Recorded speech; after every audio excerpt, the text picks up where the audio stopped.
a certain structure that we use. A sentence like this we have, for example, the patient will have died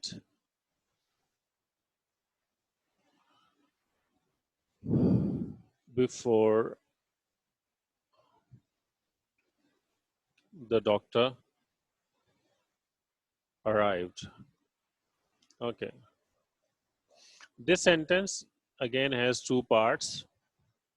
Okay, like we discussed yesterday too, and these two parts are called clauses. Okay, uh, if you remember, this is, we say, a main clause, and that is a dependent clause.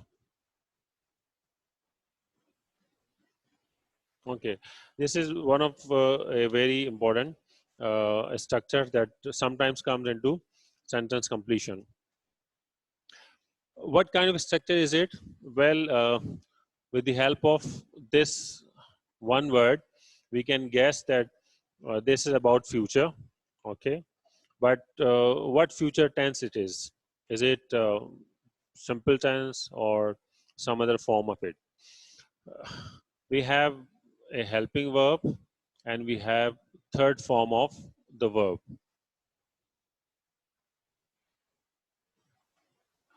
When we have helping verb like have, we can say that this is not a simple structure.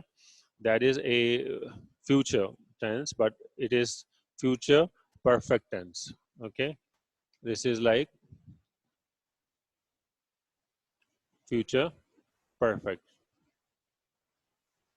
Okay, the perfect tense is shown through third form of a verb with a helping verb like have, and then uh, the modal verb will, which is used here.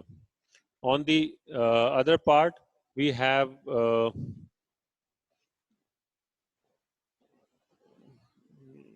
that's present simple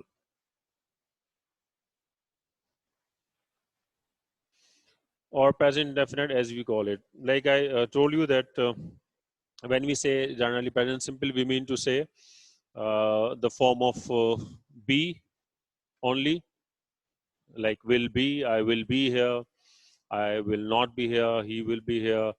Okay, and when we say present indefinite, we mean the form that we use. Okay, so one part will be having past perfect, or sorry, future perfect, and the other part will be having present simple with it. What kind of question the examiner might give? Okay, in the test, the examiner will try to confuse these two parts of the verb.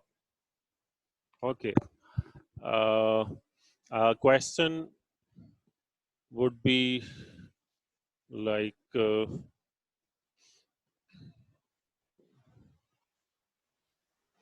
there could be a question like uh, the chairman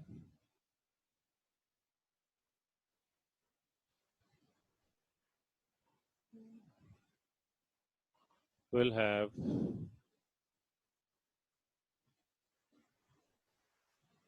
deliver the speech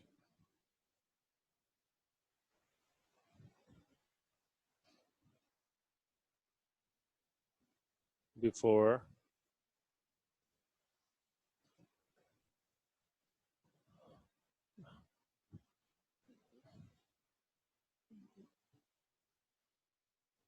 chief guest reaches, for instance. Okay, now uh, we have three different type of sentence completion questions, like I told you. One is such in which there is underlined part.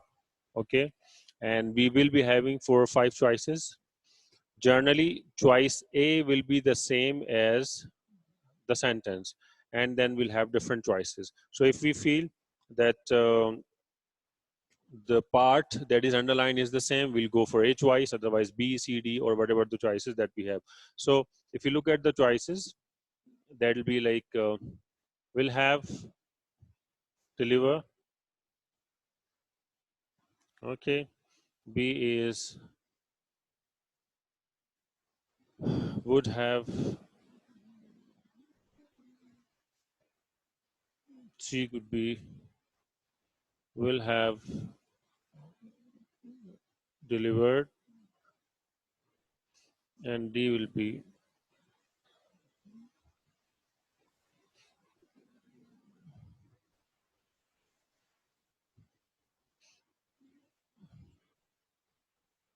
okay. Such could be the choices in which will be judged. Now, if we remember that with future perfect tense, we have to use will, have, and then third form of a verb.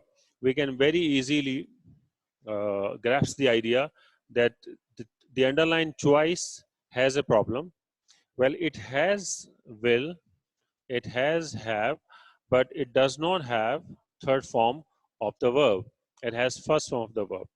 So definitely we'll have to look for the option in which all two things are the same, and then we have third form of the verb. The A choice, of course, will not work because it is not exactly the same.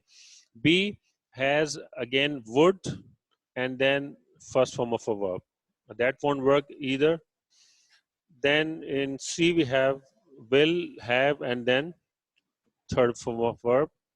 D is will be, having, deliver. Again, this is the first form, and have is used in the continuous form, which is not required. C choice will be correct.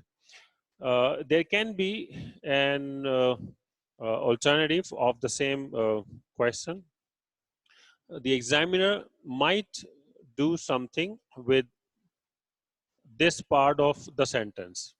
Okay, he might do some changes with the present simple here. Uh, an alternative could be like he might use reached, which is second form of the verb, or he might use future form like will reach. Okay, or could be like continuous form. Okay, or could be like present perfect form. There can be quite a few alternatives, but for a question, for a sentence like this, keep in your mind that future perfect structure is will, have, and then third form of a verb, and in the other part that we have is present simple. There is one more